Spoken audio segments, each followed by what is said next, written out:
今年台语团体积极呼吁中央和地方就要设立台语复振委员会，也发起联署行动。昨日高雄市长陈其迈已经拍头阵，也已经来联署来要求中央啊。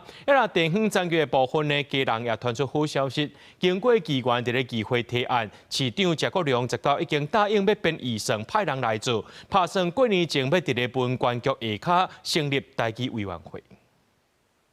台语委员会里面的一些规章制度，我们现在正在订定。让甲咱报告一下，咱今麦规个进度会使无？这样好，我建议是这样哦，我们在农历年前，麻烦你把它成立好，开第一次的大会。19日家人市议会总质询的时，针对台语委员会敢会设立的问题，市府表示，正已经在定规章制度，市长谢国良嘛答应并预算尽力来做，打算旧历过年前要成立属伫咧文管局下底，未来通办台语活动。提案的议员张浩涵表示，伊希望这个委员会通对台语家庭和福祉的政策都是有帮助。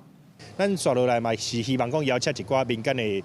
团体，不管是台语路啦，还是讲足侪咱的民间的团体，做伙来大家想看卖讲，这是全台湾头一个委员会，咱是透过这个部分内底，会当搁较推动搁较侪政策的一寡方向。台语政策推动联盟自10月底发起台语复振委员会联署，呼吁中央和地方应当做阵拍拼。顶礼拜是高雄市长陈其迈已经拍头阵参与中央的联署，但地方的部分伫家人已经拼出成果。不过民团呼吁相关的台语委员会莫干那为着办活动才做，嘛建议各县市通照国家语言发展法来推动台语正做地方通行语去做台语环境。